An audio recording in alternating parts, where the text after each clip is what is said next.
Nang tuluyan ng matapos niluruyan ang krisis sa kumpanya ni Fuxinhan at pauwi na, bigla niyang naalaala ang kanilang usapan para sa araw na iyon. Tinawagan niya ako, ngunit nakita niyang sarado na ang telepono ko. Ilang mensahe ang ipinadala niya, ngunit nanatiling walang tugon. Sa loob ng 3 taon, ito ang unang pagkakataon na hindi niya ako makontak. Isang hindi maipaliwanag na takot ang bumalot sa kanyang puso. Dali-dali siyang bumalik sa direksyon ng kumpanya, iniisip na marahil ay nag-o-overtime pa ako sa opisina. Pagpasok niya sa opisina, nakita niyang maayos ang lahat ng gamit, maliban sa aking bakas na tila naglaho. Nagmamadali siyang naghanap sa bawat palapag ngunit wala siyang nakita. Sa huli, nang bumalik si Liu Ruyan sa opisina ng may pagod, nakita niya ang isang sulat na tahimik na nakahiga sa mesa. Isang buwan na ang nakalipas, natapos na ang kasunduan sa diborsyo. Simula ngayon, malaya na tayong pareho. Naway maging maganda ang iyong kinabukasan kasama si Fuxinhan, at naway hindi ko masayang ang aking kabataan mula ngayon. Ang bawat salita sa papel ay tila matalas na kutsilyo na humahagod sa puso ni Liu Ruyan. Bahagyang nanginginig ang kanyang mga daliri, tila maging ang paghinga ay naging mahirap. Ano ang ibig sabihin ng natapos na ang kasunduan? Kailan nagkasundo? Biglang nahulog ang pluma sa kanyang kamay at tumama sa mesa. Ang pinakataas na dokumento sa tumpok ng mga papel ay malinaw na isang kasunduan sa diborsyo. Biglang lumiit ang kanyang mga pupil. Nanginginig siyang nagbuklat sa huling pahina. Ang pirma ni Guchen ay malinis at tiyak. Sa kaliwang bahagi ng pirmahan, nakita niya ang sarili niyang sulat.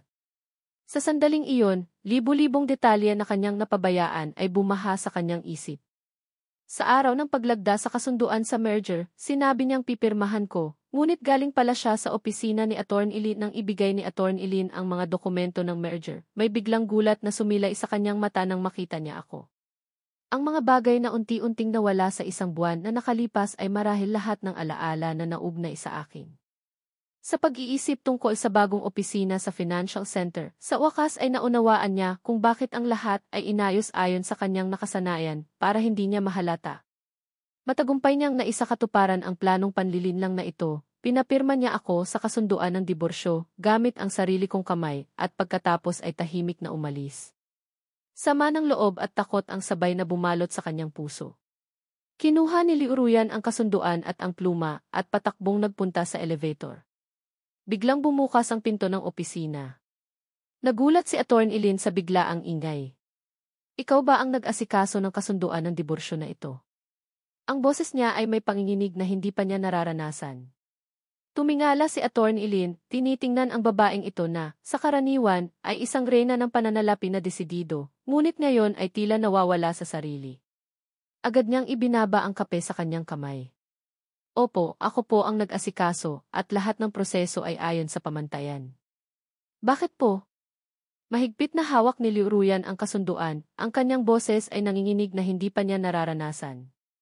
Bakit hindi mo ako sinabihan ng maaga? Diborsyo ito ni Guchen. Tila nag-freeze ang oras sa sandaling iyon. Blanko ang kanyang isip, tanging ang salitang idiborsyo, ang patuloy na umaalingaungaw. 10 taon. Magkasama na sila ng 10 taon. Bakit nagkaganoon? Ang mga salitang ito ay parang isang balde ng malamig na tubig na ibinuhos kay Liu Ruyan. Libu-libong alaala ng kanyang nag-iisa't naghihintay na anino ang sumilay sa kanyang isip. Ang mga weekend na kanyang inipit sa pagiging abala sa trabaho, ang mga init na inakala niyang mananatili magpakailanman, lahat ay naging matatalas na kutsilyo na halos sumakal sa kanya. Doon niya lang napagtanto ang kanyang pagkawala sa sarili. Itinaas niya ang kamay at inayos ang kanyang suit. Ginawa na niya ang galaw na ito ng napakaraming beses. Sa bawat board meeting. Sa bawat negotiation table. Ang perpektong ayos ay ang kanyang baluti.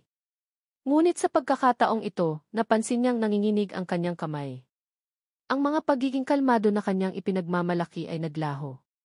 Ang perpektong imahe na kanyang pinanatili mula pagkabata ay halos gumuho. Ilang taon siyang naging mapagmataas, ang pinakabatang ang pinakamatagumpay na babae sa negosyo. Ngunit nakalimutan niya, siya, ay hindi kailanman nagampanan ang tungkulin bilang isang asawa. Ngunit wala na siyang oras para isipin ang kanyang imahe ngayon. Ang mga alaala ay bumaha. Ang pagod sa boses niya noong araw ng pirmahan ng kontrata, ngayon lang niya narinig ng malinaw. Mahigpit na humawak si Liu Ruyan sa kanyang mga daliri. Ang kasunduan ng diborsyo sa kanyang kamay ay naging lukot. Naalaala niya ang kanilang nakaraan, sa bawat pagtatalo, siya ang laging unang yumuko. Ngunit hindi niya kailanman pinansin ang lungkot sa kanyang mga mata. Paano ito nangyari? Ang boses niya ay nanginginig. Paano niya ito nagawa? Ngunit may isang boses sa kanyang puso na patuloy na nagtatanong sa sarili, paano mo napabayaan ang pagmamahal niya? Paano mo siya hinintay ng matagal? Liu, hindi alam ni Attorney Lin kung paano tatawagin ang babaeng nawala ng liwanag sa harap niya. Naalaala ni Liu Ruyan ng malabo na hindi siya tinatawag ni Guchen ng ganoon. Lagi siyang malambing na tinatawag na Ruyan na mailambing na ngayon lang niya naunawaan at pinahahalagahan. Bakit? Tumingala siya, ang kanyang mga mata ay namumula. Bakit niya ito ginawa? Lumabo ang kanyang paningin dahil sa luha. Nakita niya ang libu-libong pagkakataon na kumakain si Guchen ng mag-isa. Libu-libong pagkakataon na hindi siya nakarating sa kanilang date dahil sa trabaho. Libu-libong pagkakataon na siya ay nadismaya ngunit ngumingiti pa rin. Tiningnan ni Attorney Lin ang kirena ng pinansya, na karaniwang masigla, na sa unang pagkakataon ay nagpakita ng ganitong kahinaan. Ilang beses na bang umupo si Guchen sa upuang ito, tahimik na tinatalakay ang mga detalye ng diborsyo. Ang katahimikan na iyon, sa likod nito, anong uri ng pagkabigo sa puso ang naroon? Bumuntong hininga siya. Siguro dahil matagal na ang paghihintay. Ang mga salitang ito ay parang isang mapurol na kutsilyo na dahan-dahang humahagod sa puso ni Liu Ruyan. Nga, matagal na siyang naghintay. Naghihintay ng tingin niya, ng isang salita ng pag-aalala niya, ng pagbaba niya ng telepono para kausapin siya. Ngunit lagi siyang abala. Abala sa susunod na proyekto, sa susunod na merger, ngunit hindi niya kailanman nakita ang kanyang paghihintay. Umurong siya ng ilang hakbang at bumagsak sa leather sofa. Ang mga detalye na kanyang napabayaan sa kanyang alaala ay naging malinaw ngayon. Sumusundo siya sa kanya sa trabaho ng eksakto sa oras, ngunit lagi niyang binabago ang kanyang itinerary. Naaalala niya ang bawat mahalagang okasyon niya, ngunit lagi niyang nakakalimutan ang kanilang anibersaryo. Masinsinan niyang inaasikaso ang kanilang buhay, ngunit hindi niya alam kung ano ang pinagkakaabalahan niya kamakailan. Noon, ang boses niya ay napakagaan, tila kinakausap ang sarili. Tinanong niya ako kung gusto kong makita ang mga dokumento. Hindi ko man lang tiningnan, pinirmahan ko na. Anong kaparangan? Ang huli niyang pagkakataon para maisalba ang kanyang kasal ay sinira niya mismo. Tahimik na lumuha ang kanyang mga mata. Sa bawat luha, gaano karaming pagsisisi, gaano karaming pangulila, gaano karaming pagkadismaya. Tanging siya lang ang nakakaalam. Sinabi niya, Inabot ni Attorney Lin ang isang tissue. Sa halip na maghintay na iwanan, mas mabuting ikaw na ang bumitaw, para manatili pa rin ang kaunting dangal. Biglang tumingala si Liu Ruyan. Akala niya iiwan ko siya. Ang anniversary ng kasal na iyon ay ang huli na niyang pagpigil. Sa totoo lang, alam na niya noon pa na iyon ang huli nilang pagkikita. Sadyang makupad lang ako, at ngayon ko lang naramdaman ang sakit ng puso nang mawala siya. Paumanhin, masyado akong emosyonal. Bumuntong hininga siya ng malalim. Pwede mo ba akong bigyan ng bago niyang contact details? Nagpakita ng pag-aalinlangan si Attorney Lin Itopoti. Sa unang pagkakataon sa kanyang buhay, ginamit niya ang salitang ito. Ang Vice President po ay nag-iwan ng contact details bago umalis. Bahagyang umiling si Attorney Lin, pero nasa financial circle ka rin, alam mo ang kahalagahan ng confidentiality ng client information, lalo na't may non-compete clause pa pagkatapos ng merger. Mahigpit na kinagat ni Liu Ruyan ang kanyang labi. Nga, itinago pa nga niya ang kanilang kasal, ano pa ang karapatan kong magtanong sa iba ngayon? Kumusta siya kamakailan? Bumaba ang kanyang boses. Napakakalmado po niya, tumigil sandali si Attorney Lin, sabi niya, kapag dumating ang tamang panahon, kailangan ng matutong bumitaw. Tumayo si Liu Ruyan sa harap ng glass window, tinitingnan ang financial center na binuo niya mismo. Ang glass curtain wall sa ilalim ng sikat ng araw ay kumikinang, ngunit nakakasilaw sa kanyang mga mata. Ang kanilang opisina ay dapat nasa 2 pinakamataas na palapag, ang silid na may pinakamagandang tanawin ay orihinal na para sa kanya. Ngunit ngayon, sa wakas ay naunawaan niya kung bakit kailangan pang i-redesign ang lahat ng plano, bakit kailangan pang i-replan ang lahat ng renovation, dahil mula sa simula, hindi niya balak manatili. Sa gabi, ang financial center ay patuloy na maliwanag. Naranasan na ni Liu Ruyan ang ganitong mga gabi nang hindi mabilang, ngunit sa unang pagkakataon, naramdaman niya ang matinding kalungkutan na bumabalot sa kanyang puso. Nasa tuktok na opisina siya, tinitingnan ang madilim na bintana ng headquarters ng Silver River Technology sa kabilang gusali, at sa unang pagkakataon ay naramdaman niya kung ano ang ibig sabihin ng malapit man sa langit, malayo pa rin. Nakatitig si Liu Ruyan sa kasunduan sa diborsyo sa mesa at sa tanging larawan na naiwan ni Guchen. Hindi niya maalis ang kanyang tingin sa larawan. Tinititigan niya ang nakatutok na profile ng mukha niya sa larawan at bigla niyang naalaala ang maraming detalye na kanyang napabayaan. Lagi siyang nakatayo sa likod niya, isang hakbang ang layo, parang isang tagapagtanggol na walang hanggan. At siya, hindi man lang lumingon. Ang mga init na kanyang itinuring na natural, ang pag-aalaga na kanyang itinuring na ordinaryong araw-araw, ay pala ang kanyang tahimik na pagmamahal. Bigla na lang, ang puso niya ay sumakit ng husto na hindi siya makahinga. Sa bawat gabi na nag-o-overtime siya, ang ilaw ng opisina ay laging nakabukas para sa kanya. Naaalala pa niya na madalas siyang nagbibiro kay Guchen, ang ilaw na ito ay parang buhay ko, hindi kailanman mamamatay. Ngunit ngayon, iniisip, hindi iyon walang hanggang liwanag, kundi ang kanyang matigas na paghihintay. Sa bawat pagkakataon na nahaharap sa kahirapan sa merger, ang mga mahahalagang datos ay laging dumarating sa kanyang email sa tamang oras. Akala niya ay efficiency ito, profesionalismo, at ang kanyang ipinagmamalaking team execution. Ngunit ngayon, naunawaan niya na sa likod ng mga email na iyon sa hating gabi ay ang walang tigil na pagsisikap ni Guchen. Sa mga tumpak na data analysis na iyon, gaano karaming gabi ang pinaglaban niya ng mag-isa. Maging ang upuan na kanyang kinaupuan ngayon ay espesyal na pinagawa niya matapos niyang tandaan ang madalas niyang pagkunot noo, isang ergonomically designed na upuan. Naaalala niya ang pinakamaliit na gawin niya, ngunit siya. Ano ang nagawa niya para sa kanya? Biglang tumunog ang telepono, si Fuxin Han. Tiningnan niya ang pangalang dati nagpapabilis ng tibok ng kanyang puso, ngunit ngayon ay tila napakadayuhan. Hindi niya sinagot. Nagsimula siyang suriin ang mga email logs sa loob ng isang buwan. Bawat dokumento ng merger, bawat project report, ay nagtatago ng kanyang masinsinang disenyo. Ang mga dokumento na basta niya lang pinirmahan, ang mga kontrata na pinroseso niya nang hindi man lang tumitingin, ay pala ang kanyang pamamaalam. 2 oras na ang nakalipas, lahat ng access sa contract management system ay otomatikong nailipat sa kanyang account.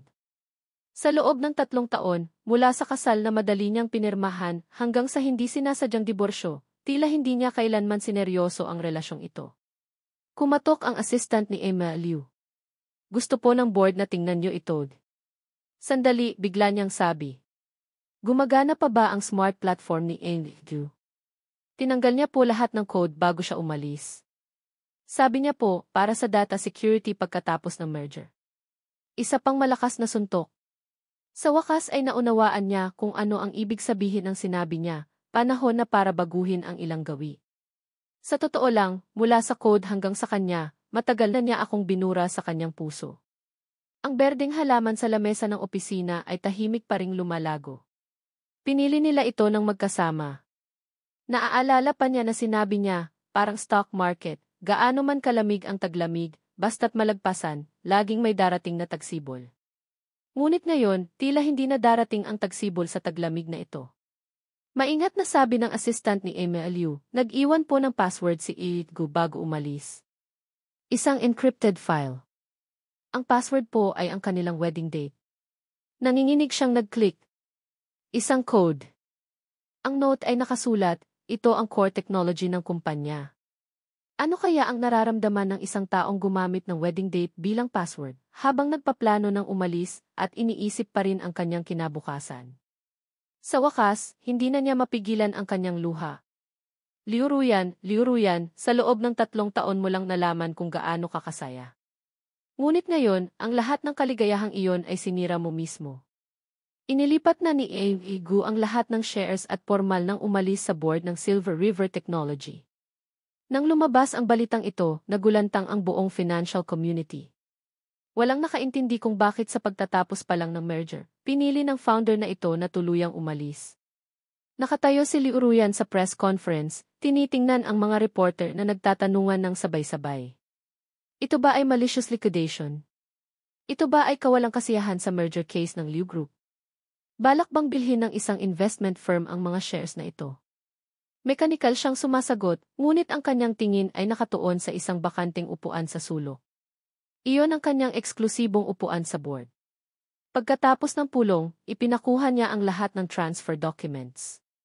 Isa-isa niyang tiningnan, at doon niya lang natuklasan na matagal na pala siyang nagplano, 1 buwan na ang nakalipas, gamit ang iba't ibang account para tahimik na iliquidate ang lahat ng stock. Nagpadala ng report ang analyst ng investment bank, umalis na ang founder ng Silver River Technology, bumaba ang tiwala ng market. Inirerekomenda ang downgrade ng rating. Mapait siyang umiti. Ginamit niya ang pinakaprofesional na financial methods para umalis sa harap ng lahat, ngunit walang nakakaalam na ang nawala sa kanya ay hindi stock, kundi isang tapat na puso.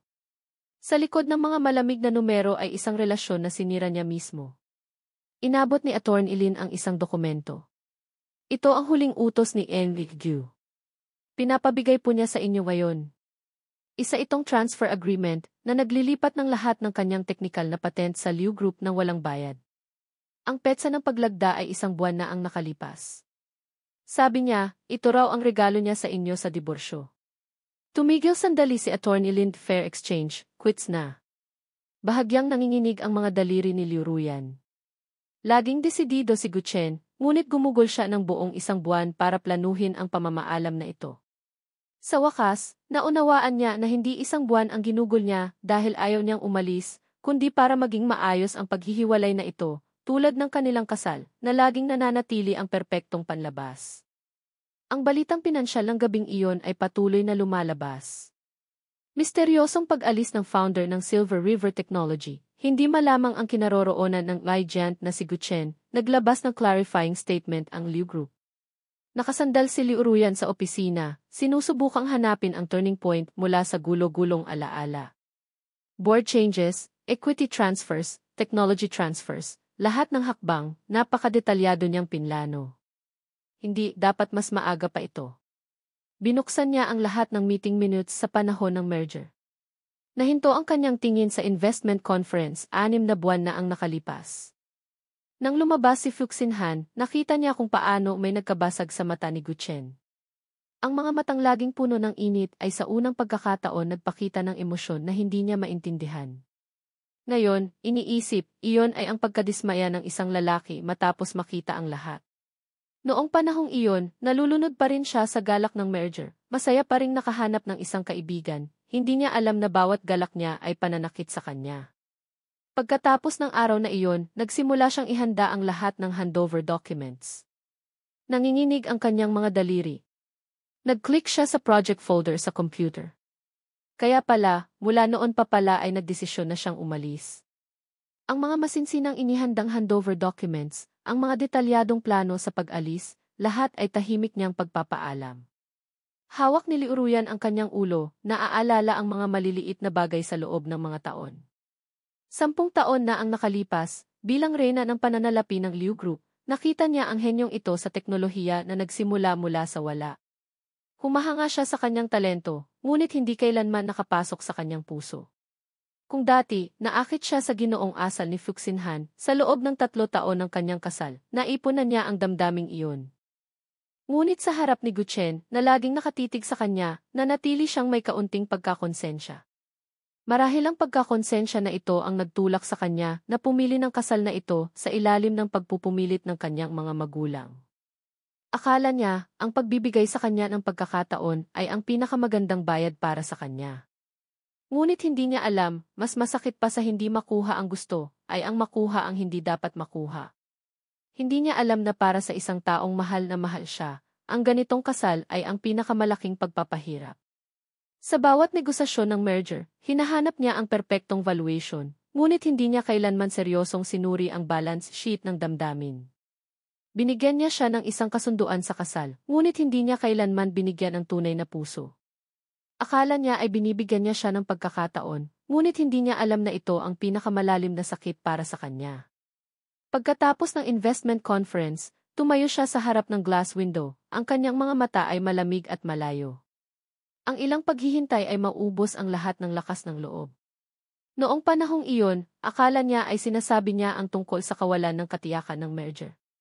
Ngayon lang niya naunawaan na ang sinasabi niya ay ang kanilang kasal. Ang lalaking laging nagpapaubaya at sumusuporta sa kanya ay sa wakas nawalan ng huling pag-asa sa walang saysay na paghihintay. Nakatingin sa labas ng bintana sa hating gabi, sa unang pagkakataon, pinagdudahan ni Liu Ruyan ang kanyang sarili. Ang damdamin ay hindi kailanman isang transaksyong pangkomersyo. Hindi ito nangangailangan ng katarungan, hindi ito lohikal, hindi ito nagtatanong ng kita o lugi. Ngunit gumamit siya ng isang transaksyon para saktan ang taong hindi niya dapat sinaktan. Marahil, mula sa simula, ang mali ay hindi ang pagpili, kundi ang kanyang puso. Puno niya ng trabaho ang lahat ng kanyang bakanting oras, ngunit nakalimutan niyang kailangan ng pag-aalaga ang kasal at kailangan ng pagpapahalaga ang damdamin. Nang mawala na, nalaman niyang wala na siyang karapatang pigilan. Hanggang sa unti-unting namatay ang mga ilaw sa hating gabi, doon lang tuluyang pinayagan ni Liu Ruyan ang kanyang sarili na malunod sa gulo-gulong isip. Lumabo ang paningin niya dahil sa luha. Ang pagiging desidido na dating ipinagmamalaki ay naging walang halaga sa harap ng damdamin. Sa loob ng mga taon, siya ay naging matagumpay sa larangan ng negosyo, ngunit natalo siya ng husto sa pag-ibig. Bawat desisyon niya ay tama, bawat hakbang ay perpekto. Tanging sa pinakamahalagang damdamin lang, doon siya nagkamali ng pinakamalaki. Naaalala pa niya ang pag-aalinlangan niya nang mag-propose ng sikretong kasal, at agad na pumayag si Guchen. Ngayon, iniisip, anong damdamin kaya ang dala niya ng pumayag sa halos malupit na mungkahi na iyon? Sa mga matang laging malambing, may sumilay ba kahit bahagyang sakit? Noong panahong iyon, inakala niya ng inosente na ito ang pinakamagandang solusyon. Anong katawa-tawa? Maging ang kasal ay kailangan pang ilarawan bilang isang solusyon. Nakasanayan na niyang gamitin ang business mindset sa lahat ng bagay, ngunit nakalimutan niyang ang damdamin ay hindi kailanman isang transaksyon. Hindi niya alam kung paano kalimutan ang isang tao, at hindi rin niya alam kung paano magmahal. Kaya't naligaw siya sa kasal, parang isang tagalabas, tinitingnan ang kanyang buhay na dumaraan sa mga desisyon na walang init. Bawat pagkakataon ng pagiging malamig, bawat paglayo, ay mas nagpapalayo sa taong mahal na mahal siya. Sa loob ng 3 taon, sinadya niyang ilayo si Fuxinhan, nakikipagkita lang sa mga kinakailangang okasyon. Akala niya, ito na ang pagiging responsable, ang pagiging tapat. Ngunit nakalimutan niya, ang tunay na kasal ay hindi nangangailangan ng pagpipigil, kundi ng pagbibigay. Ang ugali ay laging nabubuo ng hindi namamalayan. Sa bawat pagkakataon na nakikita niya ang kanyang mensahe, otomatiko siyang nagbibigay pansin. Ang kanyang emosyon ay hindi rin namamalayan na nagbabago. Hindi namamalayan na sinusubaybayan ang kanyang balita, hindi namamalayan na nag-aalala sa kanyang problema, hindi namamalayan na gustong tulungan siya. Itinago niya ng malalim ang mga kaisipang ito sa kanyang puso, iniisip na magaling siyang magtago, ngunit nakalimutan niya kung gaano katalas si Guchen. Paano hindi makakakita ang isang lalaking napakatalas sa negosyo ang kanyang puso? Lalo na nang malaman niyang nagdiborsyo siya, sabik siyang tulungan siya, parang isang nalulunod na humahawak sa isang dayami. Nais niyang gumawa ng isang bagay para sa kanya. Ang damdamin sa likod ng pag-aalala na ito, akala niya ay mahusay niyang naitago, ngunit malinaw na nakita ni Guchen. At ang galit sa kanyang puso ay hindi lamang dahil sa kanyang panlilinlang. Nagalit siya sa biglaang pag-alis ni Guchen, sa kanyang pagiging dominante, sa hindi pagbibigay sa kanya ng pagkakataong magpaliwanag. Ngunit ang dapat niyang ikagalit ng husto ay ang kanyang sarili. Bakit ngayon lang niya naintindihan? Bakit kailangan pang maghintay na mawala bago niya matutunan? Ang mga maliliit na sandali ay biglang bumaha sa kanyang isip. Ang kape na inihanda para sa kanya sa opisina sa hating gabi, ang memo sa lamesa ng opisina pagbalik mula sa business trip, ang mainit na tubig na inabot sa kanya ng magkasakit. Nang maging nakaraan ang lahat ng ito, natuklasan niya na ang lahat pala ng sulok ng kanyang buhay ay may anino niya.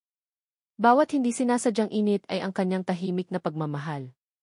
Hindi niya alam kung kailan, ang kanyang presensya ay naging napakanatural, parang paghinga, parang tibok ng puso, simple ngunit hindi maaaring mawala. At ginugol niya ang napakatagal na panahon bago niya naintindihan na ang tunay na kaligayahan ay nasa tabi niya lang. Kahit na pagkatapos ng diborsyo ni Fuxinhan, hindi niya kailanman naisip na tapusin ang kasal na ito, dahil matagal na, sa sandaling nakuha niya ang marriage certificate, ang taong gusto niyang makasama habang buhay ay si Guchen na. Sadyang napakabagal lang niya, kaya't ngayon lang niya naramdaman ang sakit ng puso nang mawala na. Ikatlong araw na. Tila tumigil ang oras sa numerong ito. Ang bawat minuto at segundo ay naging napakahaba. Nakatitig si Liuruyan sa screen ng telepono. Ang pamilyar na numero ay nakapatay pa rin. Hindi na niya matandaan kung ilang beses na niya itong tinawagan. Sa bawat tawag, pareho lang ang prompt tone, malamig at nakakapanlumo. Dahan-dahang lumalim ang dilim sa labas ng bintana, tulad ng lumalalim na takot sa kanyang puso. Unti-unting lumalaganap ang kawalan ng lakas, parang tubig na bumabaha sa baybayin. Matagal nang lumamig ang kape sa coffee table. Lahat ng higit sa 10 mensahe ni Fuxinhan ay hindi pa nababasa. Hindi niya alam kung paano haharapin, o sa madaling salita, hindi niya alam kung paano magsisimulang magpaliwanag. Hanggang sa lumitaw siya sa kanyang harap. Ang pamilyar na mukha na dating nagpapabilis ng tibok ng kanyang puso, ngayon ay nagbibigay sa kanya ng matinding kapayapaan. Gaano kakatagal nang hindi nakakapagpahinga? Tiningnan niya ang madilim na earbuds nito. Ang pag-aalala sa kanyang boses ay napakapamilyar, ngunit hindi na niya maalala ang pagkabagabag sa kanyang puso. Tumingala si Liuruyan, tinitingnan ang mukhang ito na dating bumabalot sa kanyang mga pangarap. Sa isang kisap mata, biglang kumalma ang lahat ng emosyon. Kaya pala ganito ang pakiramdam kapag tuluyan ng nakakawala sa isang tao, parang isang matagal ng karamdaman na biglang nawala, nag-iiwan lang ng bahagyang pagod. Alam mo ba kung nasaan si Guchen? Nagsimula siyang magsalita, bahagyang paos ang boses. Matagal na ang tanong na ito sa kanyang puso, napakatagal na halos mawalan na siya ng lakas ng loob na maghanap. And Judy. May bahagyang panginginig sa boses ni Fuxinhan na halos hindi marinig. Hinahanap ko rin siya. Narinig niya ang sarili niyang boses, tila nanggaling sa malayo. Ang mga araw at gabing iyon ng pangulila, ang mga kawalan ng lugar para sa pagkakonsensya. Lahat ay nagtipon sa simpleng pangungusap na ito. Bahagyang tumunog ang tasa ng tsaa sa mesa, na naglabas ng malinaw na tunog. Ang tunog na ito sa tahimik na opisina ay napakalakas. Bahagyang napatigil ang kamay ni Fuxinhan. Dahil sa isyu ng shares dahil sa akin. Ang dalawang simpleng salita ay naglalaman ng napakaraming hindi masabi na damdamin. Tinitingnan niya ang mga dahon ng tsaa na dahan-dahang lumulubog sa tasa, at bigla siyang umiti. Alam mo ba? 3 taon na kaming kasal. Ang opisina ay tahimik na tahimik. Ang katahimikan na ito ay mas makapangyarihan kaysa sa anumang salita. Parang isang malakas na martilyo na tumama sa puso. Malinaw na napatigil ang paghinga ni Fuxinhan sandali, hindi makapagsalita ng matagal. Naalaala niya ang tingin ni Guchen sa kanya noong araw na iyon sa pribadong club. Hindi pala iyon ilusyon. Ang malalim na tingin na iyon ay nagtatago ng napakaraming impormasyon na hindi niya kailanman naintindihan. Bakit? Dahil masyado akong mahina. Pinutol niya siya. Hindi ko kayang harapin, hindi ko kayang aminin, hindi ko kayang ni. Ang natitirang mga salita ay naglaho sa isang buntong hininga. Sa loob ng mga taong iyon, ikinulong niya ang sarili sa matataas na pader. Iniisip na sa ganitong paraan ay makakatakas siya sa lahat ng emosyon. Ganap na siyang lumamig, tulad ng mga nawalang oras sa pagitan nila, hindi na maaaring balikan. Nang araw na iyon, biglang nagsalita si Fuxinhan, tinanong niya ako kung gusto kita. Ang mga salitang ito ay parang isang kutsilyo na tuluyang sumira sa huling depensa ni Liuruyan. Bahagyang nanginginig ang kanyang mga daliri, mahigpit na kinurot ang kanyang puso. Sabi ko, hindi ko alam. Umiti siya at sinabing, okay lang kahit paano, Naifi. Ang hindi natapos na pangungusap ay parang ulap na bumabalot sa lahat ng posibilidad. Natapos na? Nasiyahan na? O nakawala na? Akala ko ay naitago ko ng mabuti, mahinang sabi niya, puno ng kapaitan ang kanyang boses. Tahimik na dumausdos ang luha sa mesa, lumikha ng isang maliit na batik ng tubig. Ang mga inaakala niyang perpektong pagpapanggap ay, sa harap ng isang taong tunay na nakaunawa ng pag-ibig, ay napakaputla pala. Tahimik na tumayo si Fuxinhan, lumapit sa pinto at tumigil sandali. Ang ilang tao ay hindi nawala, kundi hindi mo lang talaga sila nakita. Ang mga salitang ito ay parang isang malakas na martilyo na tuluyang sumira sa huling panlilinlang ni Liu Ruyan. Dahan-dahang sumara ang pinto.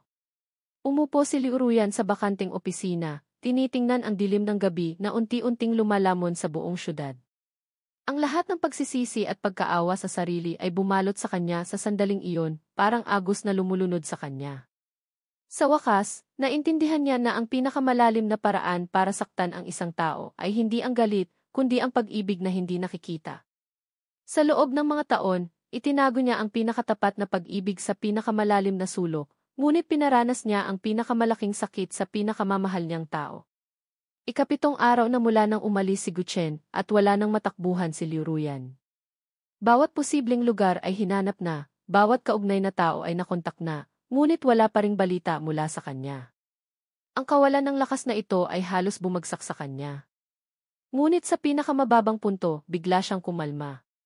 Sinabi sa kanya ng kanyang malinaw na pag-iisip na kahit tapos na ang cooling-off period, hindi pa rin tuluyang natatapos ang diborsyo. Kung magpapakasal siya o magsasampa ng kaso, kailangan pa rin siyang lumitaw.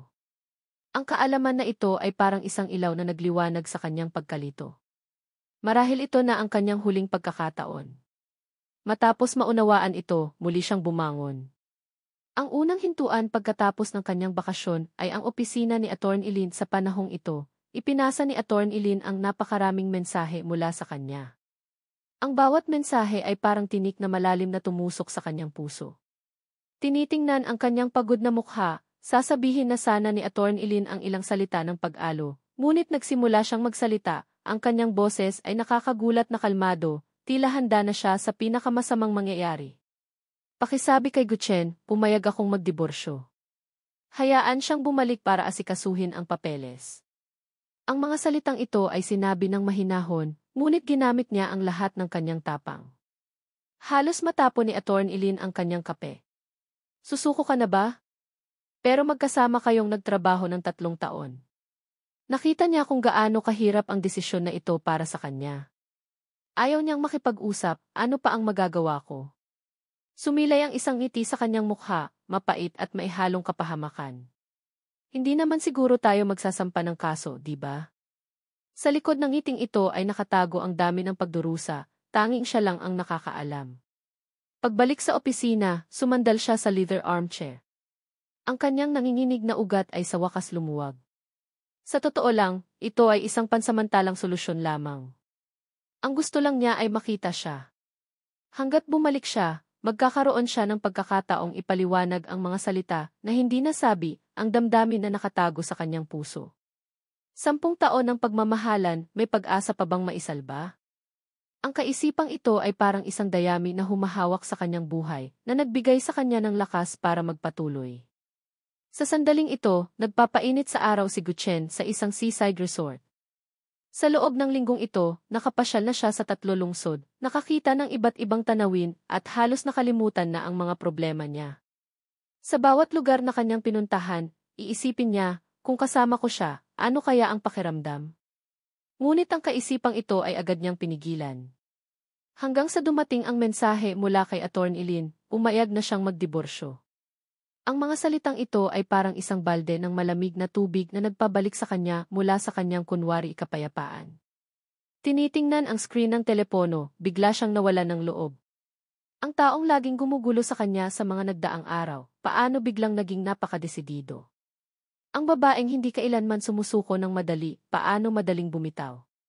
Para sa kaligtasan, tinanong niya ng detalyado ang proseso, at nalaman niyang kailangan ang presensya ng 2 partido para ito ay maproseso, kundi ay kailangan pang magdemanda. Buntong hininga siya ng may kapahamakan. Bakit napakahirap tapusin ang isang relasyon? Ang mga damdaming naipon sa loob ng maraming taon, ang mga alaala na pinagsamahan, ay naging pinakamabigat na pasanin ngayon. Habang nag-aayos ng kanyang bagahe, sumulyap siya sa kanyang nakaplano ng itinerary. Kailangan niyang kanselahin ito ng may panghihinayang.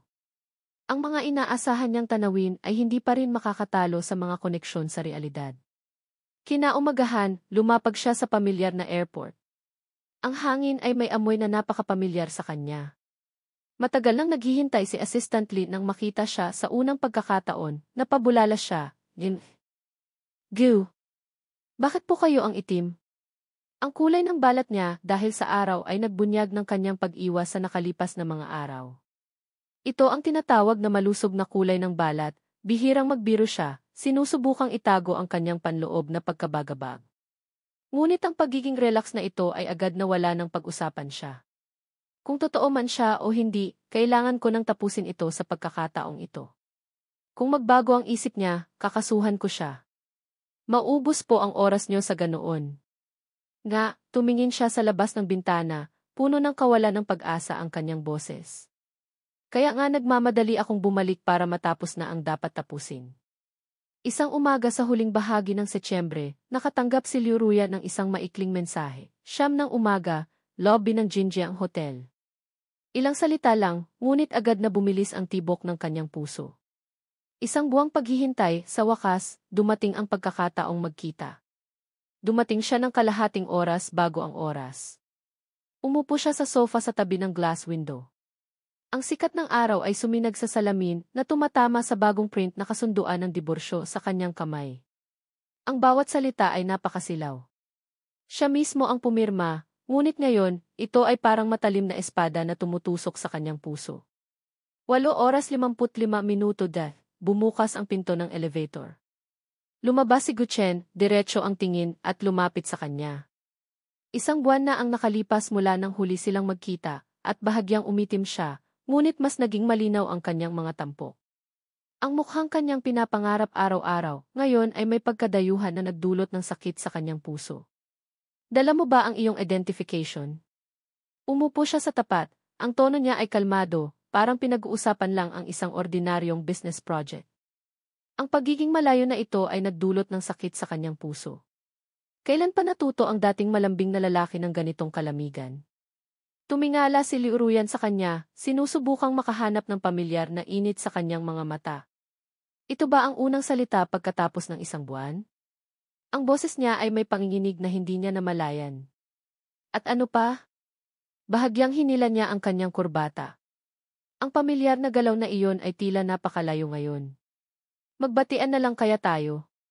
Mag-usap tayo, pwede? Ang boses niya ay may pagmamakaawa, gusto niyang hawakan ang huling pagkakataon. Mag-usap tayo pagkatapos ng papeles. Pinutol niya siya, ang boses ay may desidido na hindi niya hahayaang makipag-argumento. Ang lalaking dati ilaging sumusunod sa kanya ay sa wakas natutong tumanggi. Hindi ko dala ang aking narinig niya ang kanyang sarili, tila nanggagaling sa malayo. Tumayo si Guchen. Nanatiling elegante ang kanyang galaw, ngunit walang bakas ng init.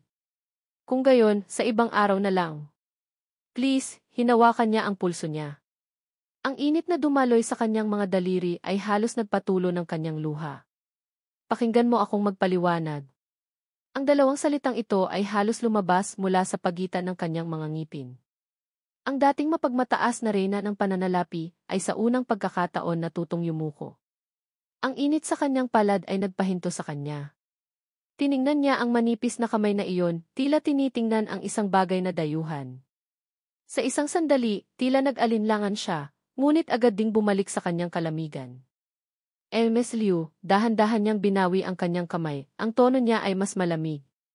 Sa mundo ng negosyo, ang pinakapangunahing prinsipyo ay ang mga pagkakataong nawala ay hindi na kailanman babalik. Ang pagpapaliwanag ay pagsasayang lang ng oras ng bawat isa. Ang bawat salita ay tila maingat na kinalkula, tumpak na tumama sa kanyang kahinaan. Guchen. Tinawag niya ang pangalan, ang boses niya ay puno ng walang katapusang panghihinayang. Wala nang drama. Umikot siya para umalis. Abala tayong dalawa. Sa ibang araw na lang tayo magkita sa civil registry. Ang mga salitang ito ay parang nagbigay ng hatol na kamatayan sa relasyong ito. Ngunit kung sa loob ng 30 araw, hindi pa rin namin naaasikaso ang papeles. Gusto pa rin niyang lumaban, ngunit pinutol na naman siya. Huwag kang magbanggit ng legal terms. Huminto siya ngunit hindi lumingon. Ang boses niya ay may kalungkutan na pinipigilan. Dahil hindi mo ako mahal, bakit ka pa rin nangulit ngayon? Hindi ka ba kontento sa dibisyon ng ari-arian? Maganda pa rin ang sikat ng araw, ngunit hindi na ito nakatago sa kanyang puso. Tinitingnan ni Liu Ruyan ang kanyang desididong likod at bigla niyang naunawaan na ang ilang bagay, kapag nawala ay hindi na kailanman mababawi. Sa labas ng bintana ng Jinjiang Hotel, unti-unting lumiwanag ang mga neon lights ng syudad. Ang pagtatagpo ng liwanag at anino ay katulad ng magulong damdamin sa kanyang puso ngayon. Tiningnan ni Liu Ruyan ang kape sa tasa at mahinang nagsalita, ang kanyang boses ay may pagpapakumbaba na hindi pa niya nararanasan. Chen, ano ba talaga ang gusto mo? Ang bawat salita ay tila pilit na inilabas mula sa kaibuturan ng kanyang puso. Ang dating mapagmataas na siya ay ngayon ay natutong magsalita ng mahinahon. Gusto kong magdiborsyo. Narinig ni Liu Ruyan ang malamig na boses niya, at mahina siyang nagsalita, wala akong ibang ibig sabihin. Gusto ko lang di. Gusto mo lang ano? Ang boses niya ay napakalamig, parang isang matalas na kutsilyo na pumuputol sa lahat ng kanyang pag-asa. Gusto ko lang malaman kung bakit naging ganito. Tumingala siya, puno ng pagmamakaawa ang kanyang mga mata. Bakit hindi mo man lang ako bibigyan ng kahit kaunting pagkakataon? Ang mga salita na hindi pa nasasabi, ang mga damdamin na hindi pa naipapahayag, ay lahat nagtipon sa pangungusap na ito. Tinitigan siya ni Guchen ng matagal, may sumilay na pagtataka sa kanyang mga mata. Ang babaeng ito na matagumpay sa negosyo ay ngayon nagpakita ng kahinaan na hindi pa niya nararanasan. Sa sandaling iyon, halos lumambot ang kanyang puso, ngunit naalaala niya agad ang mga araw at gabing puno ng sakit. Maintindihan ano? Nagtawa siya ng malamig, ang kanyang boses ay puno ng kapaitan na hindi niya maitago. Pinili mo si Zixiang, hindi pa ba sapat na malinaw iyon? Bawat salita ay tila nagpapaalala sa sarili na huwag nang lumambot pa. Hindi ganoon. Mahigpit niyang hinigpitan ang kanyang mga daliri, namumutla ang kanyang mga kuko. Nagkamali ka. Ang paliwanag na ito ay huli na para punan ang mga bitak sa kanyang puso. Nagkamali? Pinutol niya siya, ang tono niya ay mas malamig. Nagsasabi lang ako ng katotohanan. Ang mga gabi ng paghihintay ng mag-isa, ang mga damdaming hindi niya maitago sa kanyang mga mata, ay ang pinakamagandang patunay. Sa sandaling ito, biglang may naintindihan si Liu Ruyan. Kaya pala, lahat ng kanyang pagiging desidido ay nanggaling sa isang pagkalito na hindi niya kailanman ipinaliwanag.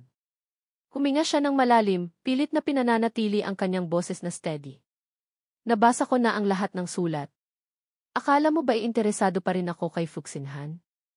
Hindi ba? Ang isang tanong pabalik ay nagdulot ng sakit at kapaitan sa kanyang puso. Ang damdamin na akala niya inaitago niya ng mabuti sa loob ng maraming taon ay, pala, nakikita na niya. Pinilit niya ang sarili na tingnan ang kanyang mga mata. Paumanhin. Kasalanan ko. Ang mga salitang iyon ay dapat na nilinaw matagal na. Ako ang patuloy na umiiwas, kaya ka nagkamali ng matagal. Bawat salita ay may pagsisisi. Wala nang masasabi. Tumayo siya, inayos ang kanyang damit, tila gusto niyang itapon ang lahat ng hindi karapat-dapat na damdamin. Dahil may bago ka ng pinili, mas mabuting maghiwalay na ng maayos. Nang makita siyang tumalikod para umalis, bigla siyang nagsalita, ang kanyang boses ay may pagkatotoo na hindi pa niya nararanasan. Gusto kong makasama ka habang buhay. Ang mga salitang ito ay tila ginamit niya ang lahat ng kanyang tapang. Napatigil si Guchen. Lumingon siya at maingat na tiningnan ang mukha niya, tila kinukumpirma ang katotohanan ng mga salita. Sa sandaling paghinto na iyon, nakita niya ang bahagyang pag-asa. Alam mo ba? Bahagya siyang umiti, ngunit ang ngiti ay may kapaitan. Ang pinakakakatakot ay hindi ang pagsisinungaling ng ibang tao, kundi ang panlilinlang sa sarili. Naniniwala ka ba talaga sa sinabi mo? Naramdaman ni Liu Ruyan ang kirot mula sa lamig sa kanyang mga mata, ngunit pinilit pa rin niya. Mula nang magpakasal siya, nagdesisyon na akong bumitaw. Binigyan mo ako ng tahanan, ipinaranas mo sa akin kung ano ang init, ano ang i. Gusto niyang sabihin na ipagmamahal, ngunit hindi lumabas ang salita. Huwag na, pinutol na naman niya siya, ang boses ay may sakit na hindi pa niya nararanasan. Magaling ang acting mo pero huli na. Single na ngayon si Fuxinhan, kayo ang pinakamagandang pagpipilian. Ang bawat salita ay tila nagpapaalala sa sarili na huwag nang lumambot pa. Paano mo naman nasabi yan? Ang boses niya ay may kawalan ng pag-asa, ngunit hindi na siya makapagsalita. dahil malinaw kong nakikita. Tumingin siya sa dilim ng gabi sa labas ng bintana, ang kanyang mga mata ay may kalungkutan na hindi niya maintindihan. Sa loob ng 3 taon, wala ka kailanman sa aking mga mata. Ano ang pinakamagaling mo? Biglang tanong ni Guchen. Ang tanong na ito ay biglaan, parang isang matalas na espada na nakaturo sa kanyang puso. Bahagyang nagulat si Liu Ruyan. Ano? Tiningnan niya ang biglang lumamig na ekspresyon niya at nakaramdam ng pagkabagabag sa kanyang puso. Investment analysis, patuloy niya, ang tono niya ay may matinding pagkaparangal. Ikaw ang pinakamahusay sa pagtingin sa esensya ng isang negosyo, ngunit tiningnan mo ako ng 3 taon, at hanggang ngayon hindi mo pa rin nakikita ang tunay kong pagkatao. Ang mga salitang ito ay nagdulot ng bahagyang sakit sa kanyang puso. Sa wakas, naintindihan niya na ang lalaking puno ng pagkaparangal sa harap niya ay ang tunay na Guchen. Ang malambing at magalang na Guchen ay isa lamang peking persona na sinadya niyang likhain para mapanatili ang relasyong ito. Alam kong wala akong karapatang magsalita pa, ang boses niya ay puno ng pagsisisi, pero wala na akong magagawa. Huli na ang lahat, kinuha niya ang kape sa mesa, ngunit ang kanyang tingin ay nakatuon sa labas ng bintana. Para sa kanya ngayon, anumang bagay ay mas kawili-wili kaysa sa taong nasa harap niya. Dapat mong malaman, ang mga pagkakataong nawala ay hindi na kailanman babalik. Pati na rin ang tao. Tiningnan ni Liu Ruyan ang kanyang profile, biglang sumakit ang kanyang puso. Ang Guchen na ito ay malayo sa Guchen sa kanyang alaala na laging nagpapaubaya sa kanyang kapritso. Sa alaala, ang ngiti na laging malambing, ang walang hanggang mapagpasensyang tingin, ay biglang naging napakadayuhan. Ngunit sa mas malalim na pag-iisip, alin sa dalawa ang tunay na siya. Paano magiging ganoon kalambing ang isang technology giant na umaarangkada sa mundo ng negosyo? Ang pagtitiis sa loob ng 3 taon ay para lamang mapanatili ang kasal na inakala niyang karapat-dapat ipaglaban. At siya, itinuring niya ang lahat ng kanyang paghihirap bilang natural lang. Hindi lang iyon, paulit-ulit pa niyang sinasaktan ang kanyang sugat, ginagamit ang trabaho para takpan ang kanyang pag-asa, ginagamit ang overtime para iwasan ang kanyang lambing, ginagamit ang mga bagay tungkol kay Fuxinhan para bawasan ang kanyang kumpiyansa. Ang pagkaalam na ito ay parang isang skalpel na tumpak na naghiwa sa kanyang puso. Ang sakit ay kumalat mula sa bawat nerve ending na halos hindi niya makahinga. Ang mga init na inakala niyang hindi magbabago, ang mga pagpapahintulot na inakala niyang natural lang, ay lahat sinira niya mismo. Elmeth Liu, sa susunod, pakidala na po ang lahat ng materials, tumayo siya, ang tono niya ay malayo. Sa susunod na pagkikita, huwag ka nang magdahilan. Sa loob ng 3 taon, sinadya niyang itulak palayo ang taong pinakamahalaga sa kanya, at inakala pa rin niya ng inosente na kaya niyang bawiin. Nanginginig na boses ni Liu Ruyan, ibinaba ang lahat ng kanyang pagmamataas, at sinabing, Achen, pwede mo ba akong bigyan ng kaunting oras pa? Kinagat niya ang kanyang labi. Hayaan mo akong patunayan. Elmeth Liu, pinutol niya siya, ang boses niya ay mailamig na hindi pa niya nararanasan. Ano ang gusto mong patunayan? Sinayang mo na ang 3 taon. Huwag na nating sayangin ang kinabukasan ng isa't isa. Tiningnan ni Liu Ruyan ang kanyang tuwid na likod, at bigla siyang gustong magtanong kung paano niya tiniis ang lahat ng ito sa loob ng 3 taon. Ngunit wala na siyang karapatan. Lahat ay kanyang kasalanan. Siya mismo ang nagtulak sa pinakamahalagang damdamin sa kalaliman. Nang lumingon si Guchen, nakita niya si Liu Ruyan na nakasandal sa pinto, halos hindi makatayo. Pumikit siya. Hindi ka ba komportable? Lumapit siya, ang tono niya ay maihalatang pagdududa.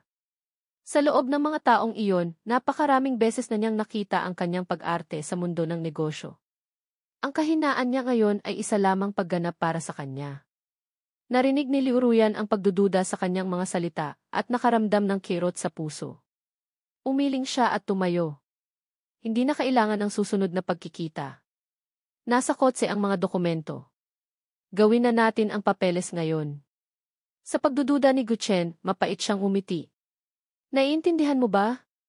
Nakita siyang bumukas ang pinto, lumuwag ang kanyang pag-aalala at sumunod siya. Tahimik sa elevator, napakatahimik na maririnig ang hininga ng dalawa. Patuloy na tinitingnan ni Guchen ang kanyang relo, takot na mawala ang appointment time. Ang pagmamadali na iyon ay sumaksak sa kanyang mga mata.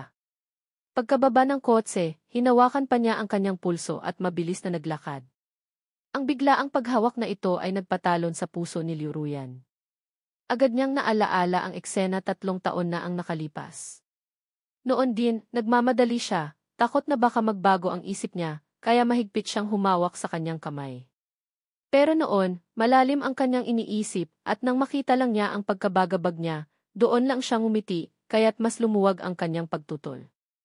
Sino ang mag-aakala na ang 2 tao na naglakad sa isla ng kasal, ngayon ay pipirmahan ang mga papeles para tapusin ang lahat?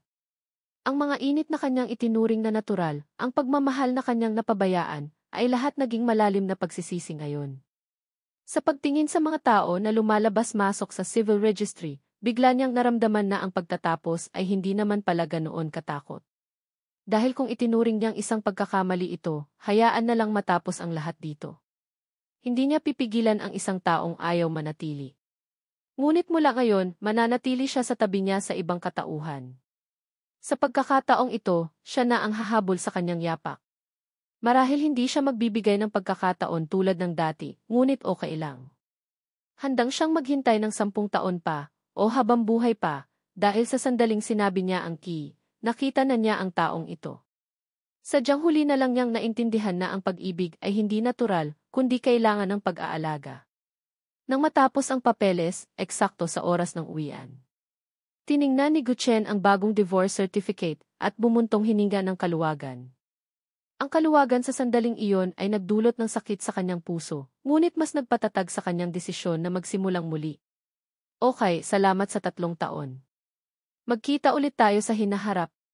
Umikot siya para umalis, ang tono niya ay may kaluwagan na hindi maitago. Sino ang nagsabing magkita ulit tayo sa hinaharap? Bigla siyang humawak sa kanya. Sa pagkakataong ito, hindi na siya madaling bibitaw. Tumingin si Guchen sa divorce certificate sa kanyang kamay, pagkatapos ay tumingala sa kanya, puno ng pagkalito ang kanyang mga mata. Ano pa ang relasyon natin? Nagtawa siya ng malamig, ang kanyang mga mata ay may pagkaparangal na hindi maitago. Sa pinakamababa, nasa iisang circle pa rin tayo. Direktang tiningnan niya ang kanyang mga mata, ang kanyang tingin ay may desisyon na hindi pa niya nararanasan. Naaalala kong sinabi mo, pagkatapos ng diborsyo, anumang bagay ay pwedeng pag-usapan. Naalala ni Guchen. Sinabi niya nga ang mga salitang iyon, ngunit iyon ay para lang mapabilis ang pagproseso ng papeles. Sino ang mag-aakala na seryoso siyang kukunin ito? Ang babaeng ito na hindi kailanman madaling sumusuko ay nagpakita ng kahangahangang pagiging matatag sa pagkakataong ito. Sinabi ko nga, kunwari ay nagpahinga siya, nagkibit balikat, sinusubukang gumamit ng biro para itago ang kanyang pagkabagabag. Pero hindi ko sinabing ngayon. Sa ibang araw na lang. Kailan ang ibang araw? Hindi binitawan ni Liu Ruyan ang kanyang kamay, ang boses niya ay may pagmamatigas na hindi pa niya naririnig. Parang dati, mawawala ka na naman ng walang paalam. Ang mga salitang ito ay tumama sa kanyang kahinaan.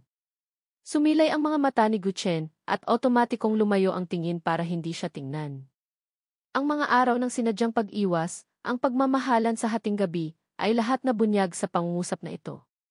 Kahit paano, binago mo na ang lahat ng contact details mo. Patuloy niyang sabi, ang tono niya ay kalmado at walang emosyon. Kung hindi dahil sa iisang financial circle tayo, marahil ay hindi ko man lang malalaman kung nasaan ka. Ang bawat salita ay parang isang kutsilyo na tumpak na naghiwa sa kanyang pagpapanggap. Nakaramdam ng pagkahiya si Guchen. Nagawa niya nga iyon at hindi lang isang beses. Sa bawat pag-iisip sa kanya, otomatiko niyang pinipili ang pag-iwas, tila sa ganoong paraan ay makakatakas siya sa mga koneksyon na hindi dapat. Wala bang halaga ang mga sinabi mo? Bigla siyang nagtanong, ang boses niya ay may bahagyang panginginig. Sumimangot si Guchen at bahagyang lumamig ang kanyang tono. Tinatatanong mo ba ako? Otomatikong nagdepensa siya, ngunit gumuho sa susunod na pangungusap niya. Hindi ko magawa, bahagyang umiti si Liu Ruyan. Gusto ko lang ipaalala sa iyo na tinuruan mo akong maging mapagkakatiwalaan. Napanganga si Guchen sa sinabi niya. Ang dating mga turo ay naging matalas na espada ngayon na nagbigay sa kanya ng walang matakbuhan. Huminga siya ng malalim at sa wakas ay sumang-ayon. Sige, ano ang gusto mong pag-usapan? Narinig kong lilipat ka sa United Kingdom? Ang boses niya ay napakagaan, ngunit malinaw ang bawat salita. Para ba iwasan ako? Ang tanong na ito ay parang isang mabigat na suntok na tumama sa kanyang pinakamahinang punto. Napatigil ang kamay ni Gutchen. Tumunog ang tasa sa marmol na lamesa. Tumingala siya, matalas ang kanyang tingin. Tinatatanong mo ba ako? Nag-aalala lang, bahagyang umiti si Liu Ruyan. Kilala na natin ang isa't isa ng maraming taon, kaya dapat may disenteng pamamaalam. Disente. Nagtawa ng malamig si Gutchen, ang kanyang boses ay may pagkaparangal na hindi maitago. Hindi pa ba disente ang magpaalam sa harap ng civil registry? Hindi nagalit si Liu Ruyan sa kanyang panlalait, bagkus ay humakbang paatras. Kung sa tingin mo disente, bakit mo ako sinasadya na iwasan? At umalis ng napakalayo. Ang mga salitang ito ay parang isang karayom na tumpak na tumusok sa sakit ni Gutchen. Tumayo siya, ang kanyang boses ay may galit na pinipigilan. Hindi ako umiiwas. Hindi ba? Sumandal ang ulo ni Liu Ruyan. Kung gayon, bakit ka nagmamadaling umalis? Naging tahimik ang coffee shop. Tanging ang mga neon lights sa labas ng bintana ang patuloy na nagbabago ng kulay, nagbibigay ng maliwanag at madilim na anino sa mukha ng dalawa.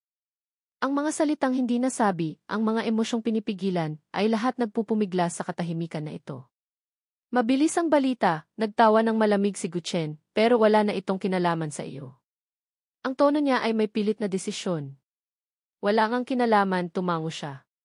Pero balak mo bang umalis ng tahimik lang? Sumimangot si Gutchen. Kailangan ko bang mag-report sa iyo kung aalis ako o hindi? Ang boses niya ay may halatang pagkadismaya. Hindi ito panggugulo, umiling siya. Sadyang sa tingin ko, kailangan lang linawin ang ilang bagay. Hindi pa ba sapat na malinaw ang mga sinabi ko sa coffee shop ngayon? Ang tono niya ay mas malamig. Ang mga sinabi mo ngayon ay pawang iyong mga iniisip. Inayos ni Liu Ruyan ang kanyang damit at lumapit sa kanya, pinilit siyang tumingin sa kanyang mga mata.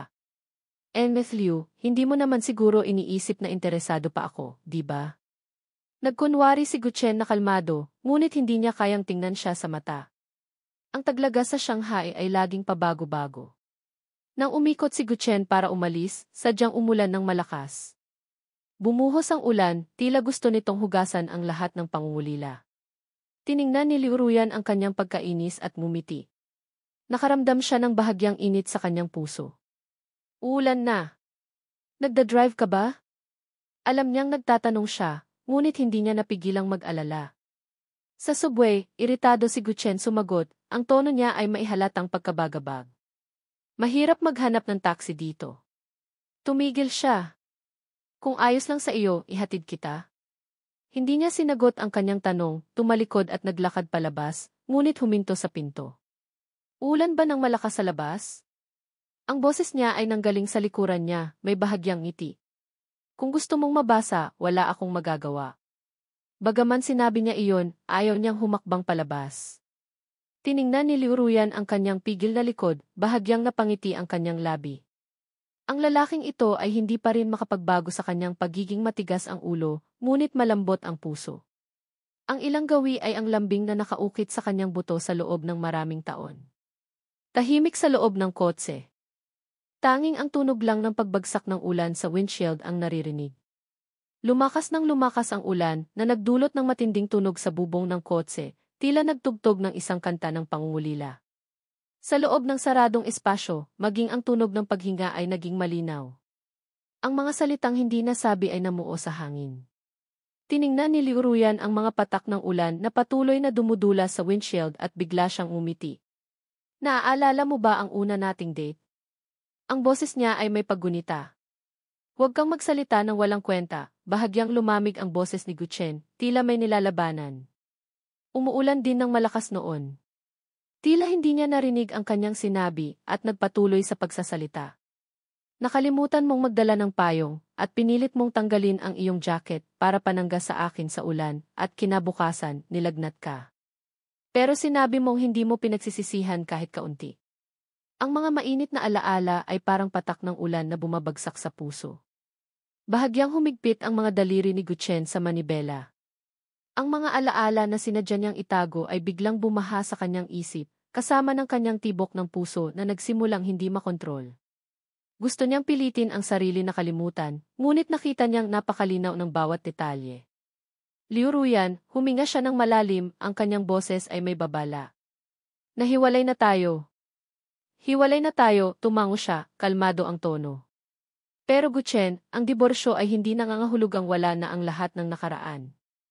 Ang magagandang alaala, ang mga taos pusong sandali, dapat ba talagang madaling itanggi? Tumahimik ang sasakyan ng ilang segundo. Ang tunog ng ulan sa sandaling katahimikan ay mas naging malinaw. Lumingon si Guchen, matalas ang tingin. Ano ba talaga ang gusto mong sabihin? Ang boses niya ay may bahagyang pag-aalinlangan. Ang gusto kong sabihin ay, direktang tiningnan ni Liu Ruyan ang kanyang mga mata, ang kanyang tingin ay may desisyon na hindi pa niya nararanasan. Sinasabi mong wala kang pakialam, bakit mo pa rin tinatago ang pocket watch na iyon? Sinabi mong putulin ang lahat ng koneksyon, bakit mo pa rin naaalala na takot ako sa ulan? Malinaw mong sinabi na ayaw mo na akong makita, bakit ka pa rin sumakay sa kotse ko? Ang sunod-sunod na tanong na ito ay parang matalas na espada na direktang tumusok sa puso ni Guchen. Lumayo siya ng tingin, bahagyang paos ang boses. Nakasanayan lang. Ang dahilan na ito ay hindi niya mapaniwalaan maging ang kanyang sarili. Ganoon ba? Bahagyang umiti si Liu Ruyan. Alam mo ba kung ano ang mga gawi ko? Hindi na niya hinintay na sumagot at nagpatuloy. Nakasanayan kong hindi madaling sumuko. Tulad noong sinasabi ng iba na hindi ko kaya sa financial circle, pero pinanindigan ko. Ngayon, ganito rin. Hindi ako madaling susuko sa taong aking pinili. Biglang lumingon si Guchen, ngunit sinalubong ang kanyang matatag na tingin. Ang tunog ng ulan na tumatama sa bintana ng kotse ay tila lumayo rin. Narinig lang niya ang kanyang mahinang sabi, bigyan mo ako ng pagkakataon. At bigyan mo rin ang sarili mo ng pagkakataon, okay? Hindi maganda. Pagkatapos ng mahabang katahimikan, nagsalita pa rin si Guchen. Liu Ruyan, parang ganoon ka palagi. Kapag kasama mo ako, hindi mo pa rin kayang bitawan si Fuxin Han. Ngayon na hiwalay na tayo, hinahabol mo na naman ako. Nagtawa ng mapait si Guchen. Ang mga sumunod na salita ay napakalupit. Liu Ruyan, nagmamadali ka ba para habulin matapos mawala? Kasalukuyan namang sumindi ang pulang ilaw ng trapiko. Walang magawa si Liu Ruyan kundi apakan ang preno. Mas mabilis ang galaw ni Guchen kaysa sa inaasahan niya. Nang akmang pipigilan niya siyang bumaba ng kotse, nabuksan na ni Guchen ang pinto ng kotse. Ang kanyang desperadong boses ay sumunod sa kanya. May sinabi siyang napakalakas, ngunit nawala sa tunog ng kanyang pagsara ng pinto. Si Guchen ay nag-book ng flight bukas. Ito ang kanyang nabook bago pa man siya bumalik. Tapos na ang kanyang immigration procedures. Bago siya bumalik, naisip na niya na kahit hindi pumayag si Liu Ruyan o maging mahirap ang proseso ng diborsyo, hindi na siya magsasayang pa ng oras sa kanya. Kahit papatuloy siyang manggulo o magpilit na magdemanda, naisip na niya ang kanyang diskarte. Ipagkakatiwala niya ang lahat ng papeles kay Attorney Lin, walang tao sa kalye sa ilalim ng malakas na ulan.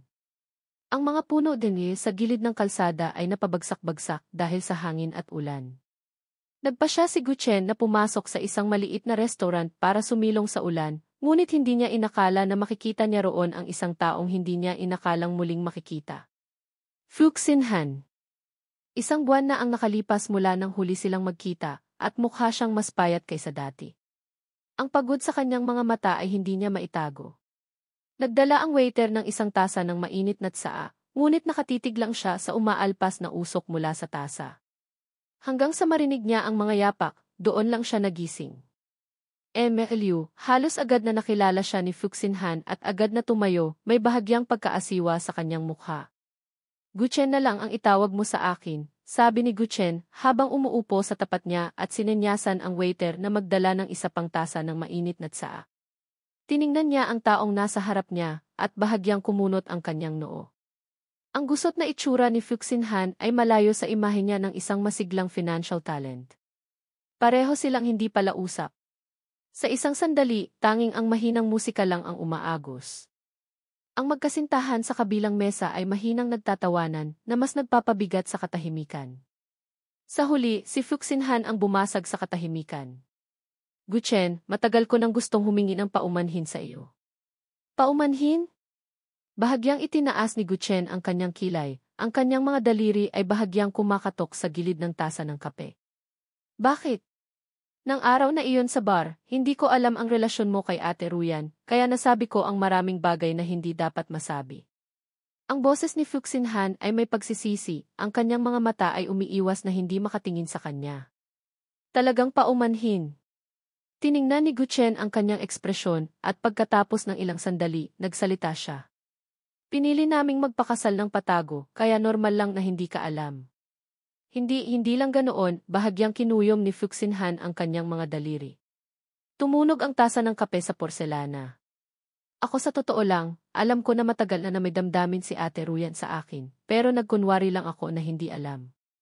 Pagkatapos ay nagpakasal ako at nagkaroon ng problema sa kasal. Siya ang tumulong sa akin na makabangon. Inakala ko noon na gusto pa rin niya ako at nagkaroon pa nga ako ng ilang hindi karapat-dapat na pag-iisip. Kaya ano na ang relasyon niyo ngayon? Biglang pinutol siya ni Guchen, ang kanyang tingin ay matalim na parang kutsilyo. Napatigil si Fuxinhan at pagkatapos ay nagpakita ng mapait na ngiti. Kuya at ate. Mananatili lang kaming ganoon. Tumingala siya at direktang tiningnan si Guchen. Sa totoo lang, nararamdaman ko na matagal na siyang nagbago. Marahil nang hindi niya namamalayan, binitawan na niya ang kanyang damdamin sa akin. Nararamdaman ko na ang tingin niya sa akin ay hindi na iiba sa pagtingin niya sa kanyang nakababatang kapatid. Kung gayon, bakit hindi mo kami pinigilan na magdiborsyo? Bahagyang lumamig ang boses ni Guchen. Dahil lang matuklasan ko ang katotohanan, huli na ang lahat, bahagyang sumama ang boses ni Fuxinhan. Nang makita siyang parang baliw na hinahanap ka, doon ko lang naintindihan na totoo siyang nagmahal sa iyo. At ako hindi na ako ang espesyal na tao sa kanyang puso. Guchen, alam mo ba? Ang dami niyang pinayat nitong mga nakaraang araw. Mukha siyang pagod na pagod. Hindi ko pa siya nakita ng ganito. Maging noong araw ng kasal ko, hindi siya ganoon kalungkot. Napatigil ang mga daliri ni Guchen sa tasa ng kape.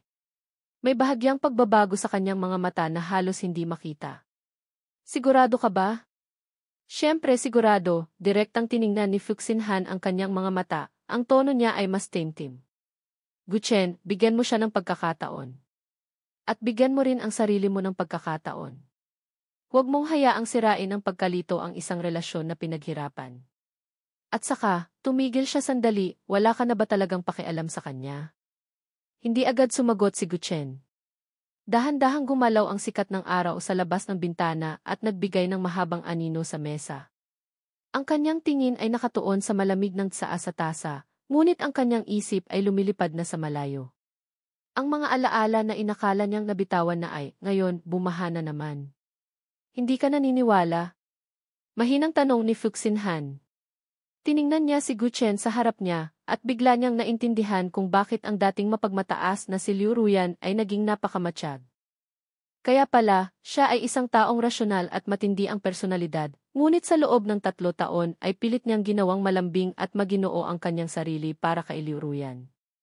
Hindi ako naniniwala, matapos ang mahabang katahimikan, sa wakas ay nagsalita si Guchen. Ang kanyang boses ay malalim.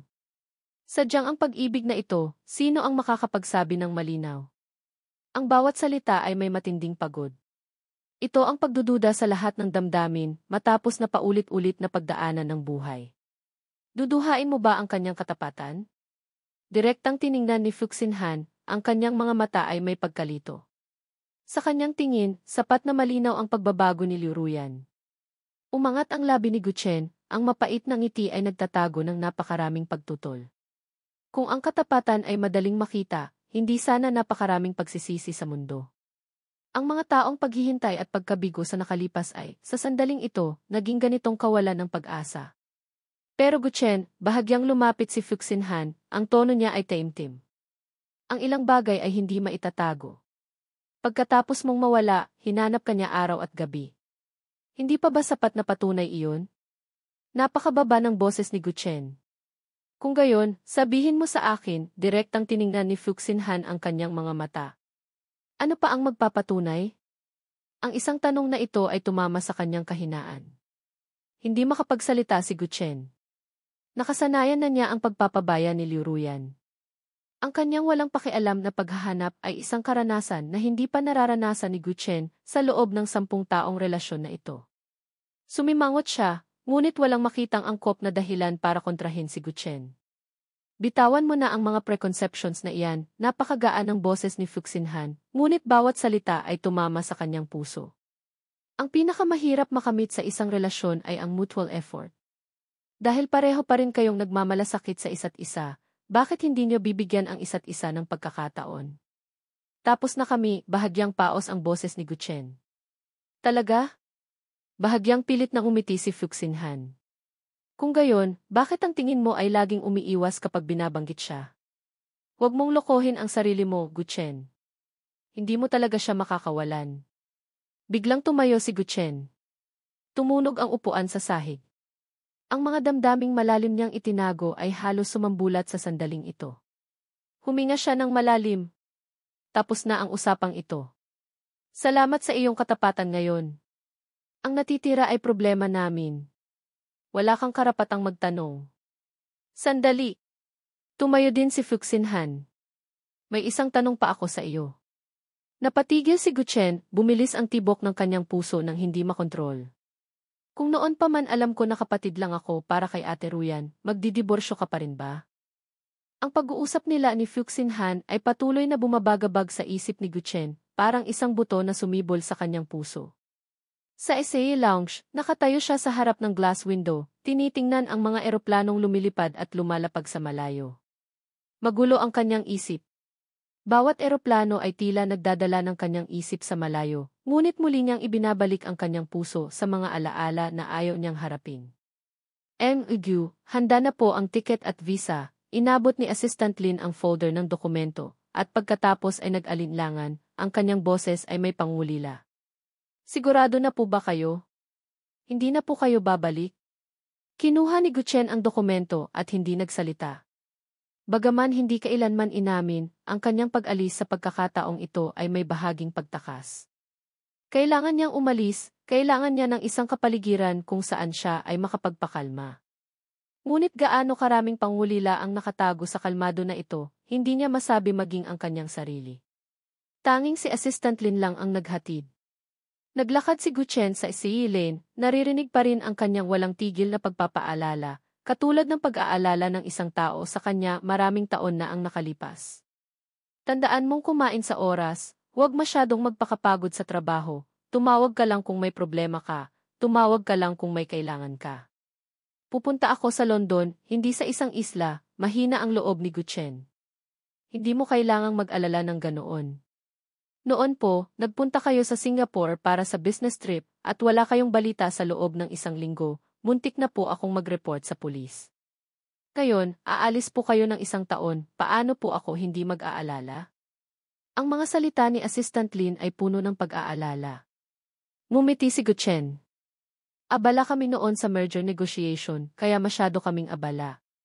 Sa business trip na iyon, talaga siyang nalunod sa trabaho, sinusubukang kalimutan ang ilang bagay. Kaya sa pagkakataong ito, mas kailangan kong paalalahanan ka, seryosong sabi ni Assistant Lin, huwag mo laging ikulong ang sarili mo sa opisina. Tandaan, sumakay ka na. Pinuto ni Guchen ang kanyang walang tigil na pagpapaalala at tumalikod patungo sa security check. Ang ilang paalala ay nagpaalala sa kanya ng napakaraming nakaraan. Pagkatapos ng security check, tinanggal niya ang kanyang relo at inilagay sa tray. May isang pamilyar na anino na sumilay sa kanyang gilid. Ang anino na iyon ay nagpatalon sa kanyang puso. Bigla siyang lumingon, ngunit puro mukha lang ng mga estranghero ang nakita niya. Nagkamali lang ako, sabi niya sa sarili, ngunit nagpadala pa rin ng mensahe kay Assistant Lin, ano ang pinagkakaabalahan ni Liu Ruyan kamakailan. Ang hindi sinasadyang pag-aalala na ito ay hindi niya namalayan. Matthew, nagsumite po siya ng resignation kahapon. Parang pupunta po siya sa London para magtrabaho. Hindi ko po masyadong sigurado ang detalye. Nang makita ang mensaheng ito, biglang kumabog ng malakas ang puso ni Guchen. Bumalik na naman ang pamilyar na pagkabagabag. Mabilis siyang naglakad papunta sa gate, ngunit habang naghahanap ng upuan, narinig niya ang isang pamilyar na boses. Excuse me. Ang boses na iyon ay nagpatigas sa kanyang katawan. Dahan-dahang lumingon si Guchen at nasalubong ang mga matang nakangiti. Tila tumigil ang oras sa sandaling iyon. Lahat ng pag-iwas ay gumuho sa sandaling ito. Nakatayo si Liu Ruyan sa likod niya, may bahagyang pagkagulat sa kanyang mukha. Napakalaki ng hiling mo, ang tono niya ay kalmado, ngunit nagpapabilis ng tibok ng kanyang puso. Bakit ka nandito? Bahagyang lumamig ang boses niya, sinusubukang itago ang pagkabagabag. Pupunta sa London, iwinagayway niya ang kanyang tiket. Sakto, kasama ko sa flight mo. Ang ngiti niya ay may panlilin lang, parang isang matagumpay na mga ngaso. Tiningnan ni Guchen ang kanyang seat number, at sa kanyang puso ay naintindihan na niya na hindi ito aksidente. Ang babaeng ito ay hindi kailanman madaling sumusuko sa gusto niya. Tahimik sa loob ng eroplano, napakatahimik na maririnig ang mahinang hininga. Lumiko si Liu Ruyan, tinitingnan ang sinadyay pagtulog sa gilid. Bahagyang kunot ang kanyang noo, bahagyang nanginginig ang kanyang pilikmata, malinaw na abala pa rin sa pag-uusap kanina. Hindi niya mapigilang maalala ang 3 taon na ang nakalipas, noong bagong kasal pa lang sila. Ganoon din siya noon. Sa bawat pag-uwi niya ng gabi, dahil sa trabaho, umuupo siya sa sofa na nagkukunwari nagbabasa ng libro, ngunit sa totoo lang ay lihim niyang tinitignan ang pinto. Ngunit lagi niya lang itong binabaliwala at kung minsan pa'y naghahanap ng dahilan para iwasan ang kanyang pag-aalala. Ngayon, iniisip ang mga maliliit na lambing, ang pigil na tingin, ang mga pag-asa na kanyang napabayaan, ay hindi namamalayan na nagpatong-patong hanggang sa maging ang pagiging desidido niya ngayon. Ibinawi ni Liu Ruyan ang kanyang tingin at mahinang bumuntong hininga. Kung ayaw niyang makinig ngayon, maghihintay na lang siya. Sa pagkakataong ito, siya naman ang maghihintay sa kanya. Maghihintay hanggang sa araw na lumingon siya. Mabilis na lumipas ang 2 oras na biyahe. Nang lumapag ang eroplano sa London Airport, bahagya ng maliwanag ang langit. Sinundan ni Liu Ruyan si Guchen, tinitingnan ang kanyang mabilis na pagkuha ng bagahe at mabilis na paglalakad patungo sa exit. Mabilis siyang naglakad, tila may gustong iwasan. Ngunit dahan-dahan lang si Liu Ruyan na sumunod, ang kanyang tingin ay laging nakatuon sa kanyang tuwid na likod. Ang likod na ito ay dating hindi niya pinapansin, ngunit ngayon ay hindi na niya maalis ang kanyang tingin. Guchen! Nang akmang papasok siya sa taxi, tinawag niya siya. Huminto siya ngunit hindi lumingon. Nasabi na ang lahat ng dapat at hindi dapat sabihin. Guluhin mo pa ba ako? Ang lamig sa kanyang boses ay parang isang kutsilyo, ngunit hindi nito mapuputol ang kanyang desisyon. Humakbang siya pasulong. Hindi pa tapos ang mga nangyari sa loob ng 3 taon na ito. Pwedeng pagbayaran na lang natin, pero sa 7 taon bago iyon, at sa nalalabi pang buhay, marami pa tayong dapat pag-usapan. Ano pa ang dapat pag-usapan? Nagtawa ng malamig. Hindi ba't hinabol lang kita ng 7 taon ng walang kaplano-plano, at ngayon ay mamumuhay na tayo ng magkahiwalay? Ang boses na iyon ay kalmado, ngunit nagtatago ng malalim na sakit. Tahimik na tiningnan ni Liu Ruyan ang kanyang likod, at bigla niyang naalaala ang gabing iyon 10 taon na ang nakalipas. Noon, nakatayo siya sa harap ng library, nakikinig sa lalaking ito na patuloy na gumagawa ng mga pagtatagpo para sa kanya, na may bahagyang pagkaasiwa sa kanyang pag-amin. Sumagot lang siya ng salamat at tumalikod. Noong panahong iyon, inakala niyang sa ganitong paraan ay susuko na siya. Ngunit matigas ang kanyang ulo at sinabing, ngayon, hindi mo pa ako gusto, pero hindi tiyak ang hinaharap. Liu Ruyan, huwag kang magdesisyon ng maaga. Noong panahong iyon, inakala lang niya na ito ang karaniwang pagiging matigas ng ulo ng mga lalaki, at lihim pa nga siyang nagtawa. Ngunit ngayon, iniisip, ang matigas na figura noong gabing iyon, ang pangakong may pagmamatigas, ay matagal ng tahimik na nakaukit sa kanyang alaala. Ang nakaraan ay naging tiyak na, ngunit ang kinabukasan ay hindi tiyak. Guchen, huwag kang magdesisyon ng maaga. Ang mga salitang ito ay tumama ng matindi sa puso ni Guchen. Bigla siyang lumingon, ang kanyang tingin ay matalas na nakatingin sa kanya, sinusubukang humanap ng bakas ng pagbibiro sa kanyang mukha. Ngunit ang tingin ni Liu Ruyan ay napakatatag. Sa umaga, ang kanyang tingin ay malinaw, tila gusto niyang bayaran ang 7 taon ng pagpapabaya at 3 taon ng pagkakahiwalay sa nalalabi niyang buhay. Maraming taon na ang nakalipas, ginamit niya ang isang walang pakialam na salamat para tapusin ang kanilang kwento. Ngunit hindi niya inakala na ang matigas na lalaking ito ay gumugol ang buong 7 taon, hindi mabilang na pagtatagpo, at ang pinakamalambing na pasensya para dahan-dahang burahin ang pahinga na iyon. Bagaman ang kasal na ito ay nagsimula ng madalian at nagtapos ng desidido, sa loob ng 3 taon na ito, dahan-dahan niyang nakita ang kanyang puso, nakita ang kanyang kabutihan.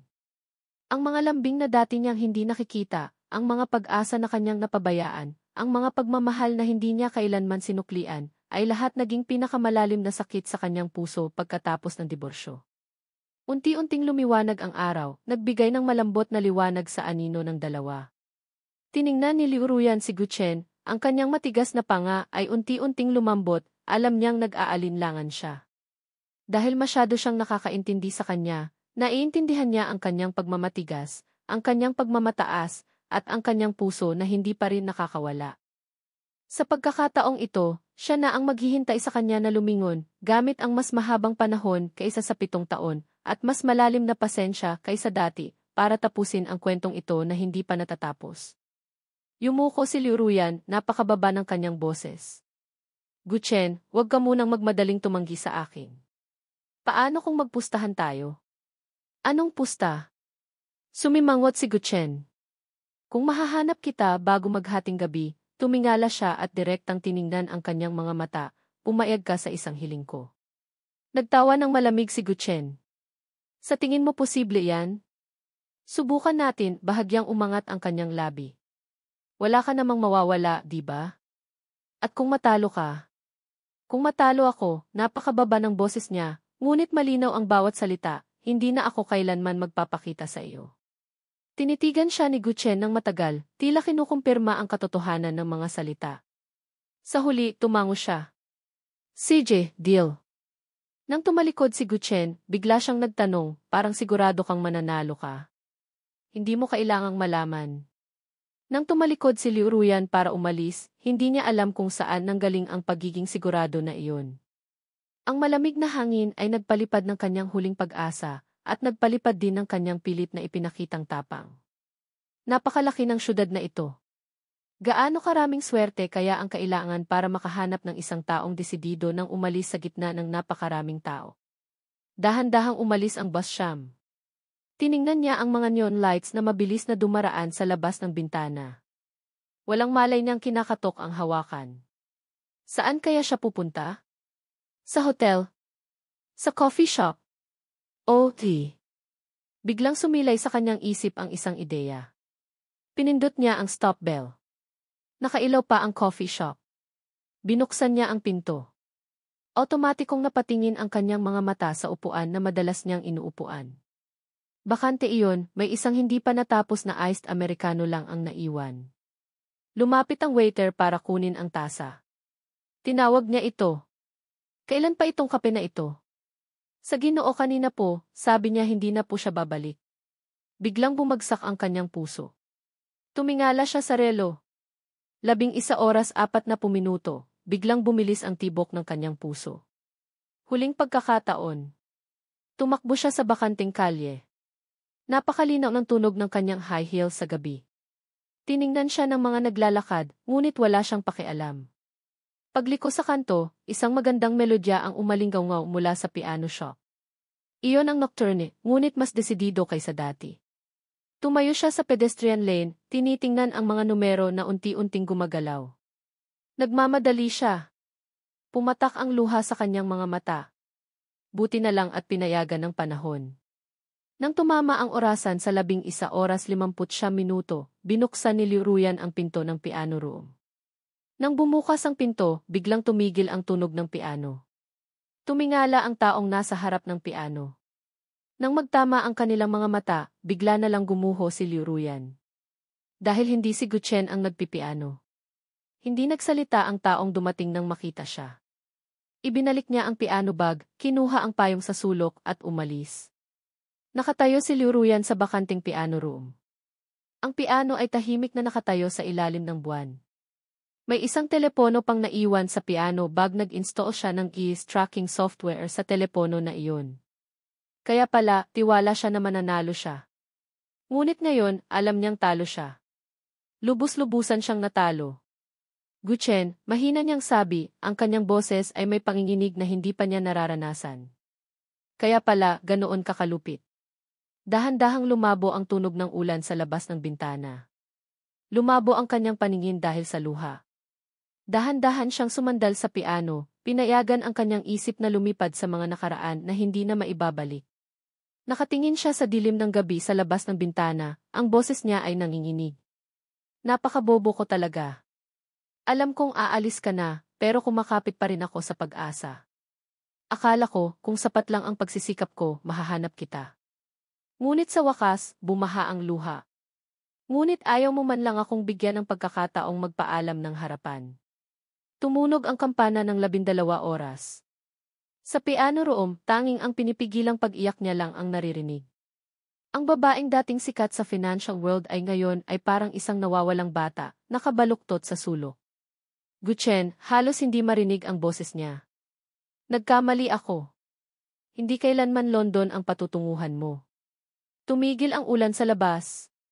Sa tahimik na piano room, lumakas ang basag sa kanyang boses. Paano ko nakalimutan, hindi mo kailanman gusto ang taglamig.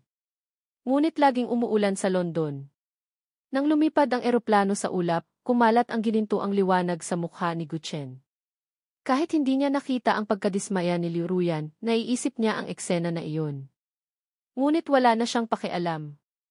Alam niya kung bakit siya ganoon kasiguro na mananalo siya. Dahil sa huling pagkikita nila, naglagay siya ng GIS tracking software sa kanyang telepono. Si Liu Ruyan ay tila laging sigurado sa kanyang damdamin para sa akin. Parang lahat ng gulo pagkatapos ng diborsyo ay bahagi pa rin ng kanilang paglalandian. Ngunit sawa na siya sa kanyang walang katapusang panggugulo. Alam ni Guchen na kapag nakita ni Liu Ruyan ang telepono na iyon, malamang ay tuluyan na siyang guguho. Ngunit wala na siyang pakialam. Nagpakape siya ng 7 taon. Mula ngayon, magiging tunay na Guchen siya. Huminga siya ng ulap sa salamin at isinulat ang salitang ipaalam gamit ang kanyang daliri. Hindi ito pamamaalam kay Liu Ruyan, kundi pamamaalam sa kanyang sarili na naging sunod-sunuran. Mula ngayon, hindi na niya kailangan pang pigilan ang kanyang sarili para kanino man. Sa pagkakataong ito, magiging tunay na Guchen na siya.